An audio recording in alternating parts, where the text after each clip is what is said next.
நான் எப்போ என்னுடைய யோசனையை நான் நிறுத்துறேனோ அப்போதான் நான் சுகமாக வாழுவேன். நான் எப்போ என்னுடைய யோசனையை நான் நிறுத்துறேனோ அப்போதான் நான் ஆண்டவர் மேலே நம்பிக்கை வச்சிருக்கிறேன்னு அர்த்தம். ஒன்று, நீங்கள் எப்போ ஆண்டவருடைய பிள்ளைங்க மறந்துடக்கூடாது. அதான் என்னுடைய நினைவு ஒன்றுமே செய்ய முடியாது. நம்முடைய யோசனையினால எதுவுமே பண்ண முடியாது. அதைத்தான் ஆண்டவர் சொல்லுகிறார், மனுஷனுடைய யோசனை வீண் என்று கர்த்தர் அறிந்திருக்கிறார். கர்த்தர் அறிந்திருக்கிறார்.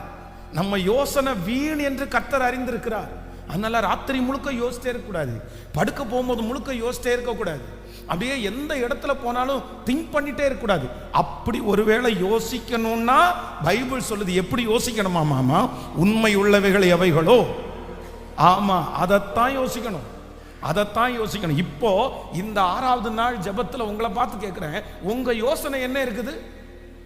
உங்க மனசுக்குள்ள என்ன இருக்குது? நீங்க என்ன யோசிக்கிறீங்க?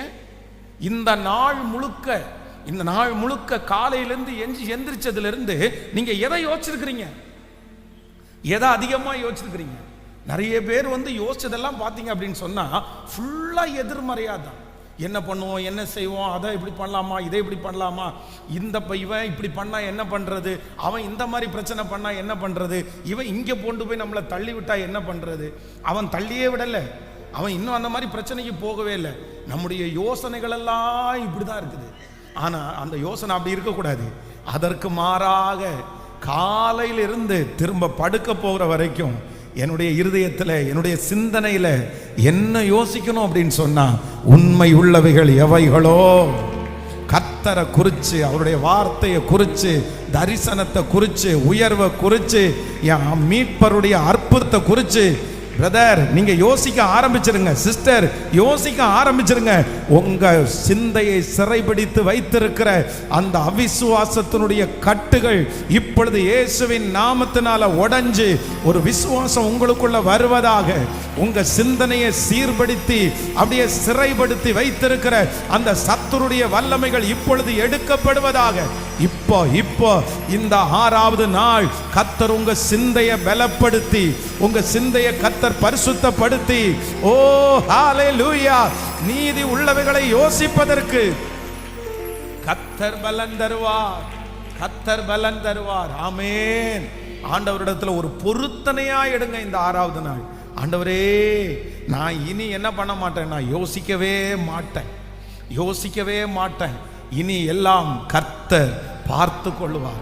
நீங்க ஒரு நியாயாதிபதிகளின் புஸ்தகத்தினுடைய 15வது வசனத்தினுடைய 15ஆம் அதிகாரத்தினுடைய 18வது வசனத்தை வாசிப்பீர்களே ஆனால், நியாயாதிபதிகளின் புஸ்தகம் 15ஆம் அதிகாரம் 18வது வசனம், அவன் மிகவும் தாகம் அடைந்து கர்த்தரை நோக்கி கூப்பிட்டு, தேவரீர் உமது அடியான் கையினால் இந்த பெரிய ரட்சிப்பை கட்டளை இட்டிருக்க இப்பொழுது நான் தாகத்தால் செத்து விருத்த சேதனம் இல்லாதவர்கள் கையிலே விழ வேண்டுமோ என்றான். இன்னொரு விஷயம் கூட எல்லாரும் வாசிங்க. அவன் மிகவும் தாகம் அடைந்து கர்த்தரை நோக்கி கூப்பிட்டு, தேவரீர் உமது அடியான் கையினால் இந்த பெரிய ரட்சிப்பை கட்டளை இட்டிருக்க இப்பொழுது நான் தாகத்தினால் செத்து விருத்த சேதனம் இல்லாதவர்கள் கையிலே விழ வேண்டுமோ என்றான். இப்போ நல்லா கவனிச்சுங்க. இந்த சிம்சோன் கழுதையினுடைய தாடை எலும்பினால 1000 பேரை ஜெயிச்சிட்டான். ஒரு பெரிய ரட்சிப்பு. ஆனா என்ன அப்படின்னு சொன்னா, இவன் ஒருத்தன் மட்டும்தான் இருக்கிறார். கிதியோனை தவிர மற்ற இருக்கிற எல்லாருமே எதிரிங்க. இப்ப 1000 பேரை ஜெயிச்சாச்சு. ஆனாலும் சுற்றி எதிரிகள் வேற நின்றுதான் இருக்காங்க. இப்ப இவருக்கு ரொம்ப தாகம் எடுக்குது. இந்த தாகம் எந்த அளவுக்கு எடுக்குது அப்படின்னு சொன்னா, மரணம் வரப்போகுது, செத்துற போறான். இப்போ இவர் என்ன ஜெபம் பண்றாரு அப்படின்னு சொன்னா, ஆண்டவரே என் மூலமா இவ்வளோ பெரிய ரட்சிப்பை கட்டளையிட்டீங்கல்ல, இவ்வளோ பெரிய அற்புதத்தை கட்டளையிட்டீங்கல்ல, இத்தனை ஜனங்களை சந்திச்சீங்கல்ல, ஆனா இந்த ஜெயத்திற்கு பிறகு இப்ப எனக்கு ஒரு தோல்வி வர்றது மாதிரி இருக்குது. இந்த தோல்வியில நான் செத்துருவேனோன்னு எனக்கு பயமா இருக்குது. ஆனா வேதம் என்ன சொல்லுது அப்படின்னு சொன்னா, உடனே அங்கே கர்த்தர் ஒரு நீரூற்றை கர்த்தர் உண்டு பண்ணி, கர்த்தர் ஒரு தண்ணீரை கர்த்தர் அங்கே ஓடி வர செய்து, அவன் குடித்த போது அவன் உயிர் திரும்ப வந்தது. இன்னைக்கு இந்த சத்தத்தை கேட்கிற உங்க ஒவ்வொருத்தருக்கும் நான் தீர்க்க தரிசனமா சொல்றேன், உங்க ஓட்டம் பாதியில நிக்க போறது இல்லை. உங்க ஓட்டம் பாதியில நிக்காது. உங்க ஓட்டத்தை கர்த்தர் பாதியில நிக்க வைக்க மாட்டாரு. இது கர்த்தருடைய தீர்க்க தரிசனமான வார்த்தை, தீர்க்க தரிசனமான வார்த்தை. யாரோ ஒருத்தர் இந்த சத்தத்தை கேட்கிறவர்கள், பாதியிலே என் வாழ்க்கை முடிஞ்சிருமோ, என் மூலமா எத்தனை அற்புதத்தை செஞ்சீங்க ஆண்டவரே, என் மூலமா எத்தனை பேரை ரட்சிச்சிங்க ஆண்டவரே, என் மூலமா எத்தனை பேரை போஷிச்சிங்க ஆண்டவரே, எத்தனை பேருக்கு நான் சுவிசேஷம் சொன்னேன், எத்தனை பேரை ஆண்டவருக்குள்ள நான் வழி நடத்தினேன். ஆனா இன்னைக்கு என்னமோ எல்லாம் என்னை விட்டு போனது மாதிரி இருக்குது. நான் ஃபெயிலியர் மாதிரி நான் ஃபீல் பண்றேன். இப்போ இவ்வளவு தூரம் ரட்சிப்பை பார்த்துட்டு அவங்க கையில விழுந்துருவேனோ, மடிஞ்சிருவேனோ, என்ன அவங்க என்னுடைய தோல்வி அவங்க பார்த்துருவாங்களோன்னு கலங்கி போயிருந்த போது அவன் உயிர் திரும்ப வருமானால் கர்த்தராகிய ஆண்டவர் வாக்கு கொடுக்கிறார், இல்ல இல்ல இல்ல, உங்க ஓட்டத்தை பாதியில நிக்க பண்ண முடியாது. கர்த்தர் மறுபடியும் எழுப்புவார். மறுபடியும் உங்களுடைய உயிர் உங்களுக்கு திரும்ப வரும், பலன் உங்களுக்கு திரும்ப வரும், அந்த பணம் உங்களுக்கு திரும்ப வரும். கர்த்தர் சொல்றார், இல்ல, உன்னை பாதி வழியில நான் விட மாட்டேன், பாதி வழியில நான் உன்னை விட மாட்டேன். அழைச்ச தெய்வம், அழைச்ச தெய்வம் கடைசி வரைக்கும் உங்களை கொண்டு போய் விடுவேன் என்று வாக்கு கொடுக்கிறார். ஹalleluya.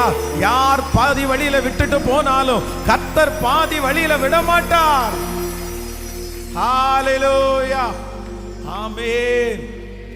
நம்முடைய பிரயாணத்துல நம்ம நடந்து வரும்போது, பாதி வழியில வரும்போது இப்படிப்பட்ட ஒரு ஸ்ட்ரகிள் வர்றது உண்மைதான்.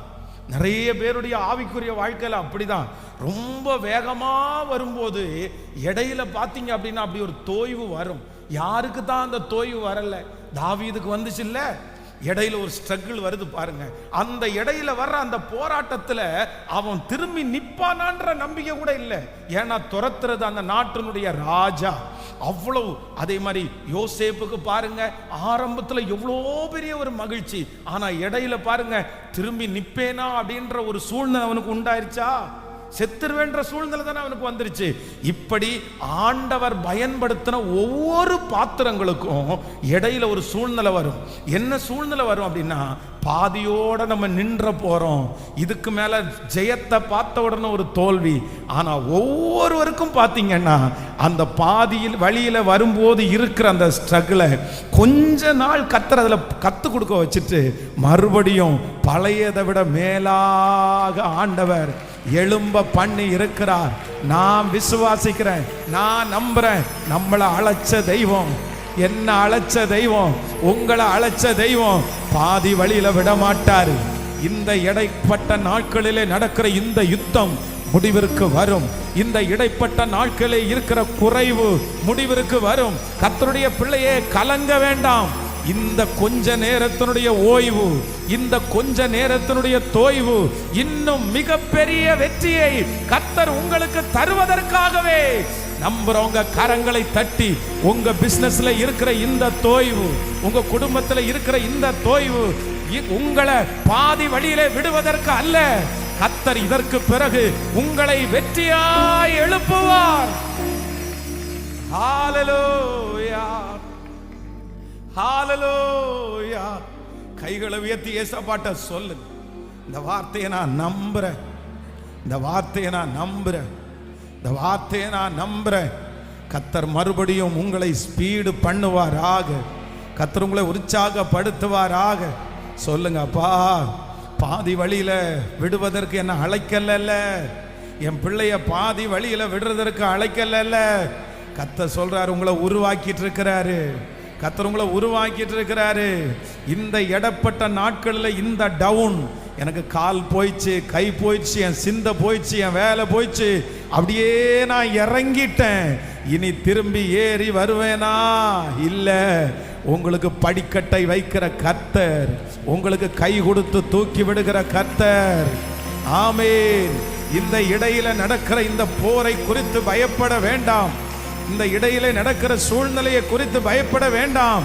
மறுபடியும் தூக்குவார், மறுபடியும் உயர்த்துவார், மறுபடியும் நிறுத்துவார், மறுபடியும் அலங்கரிப்பார், மறுபடியும் மகிமைப்படுத்துவார். நல்ல கரங்களை தட்டி ஹalleluya.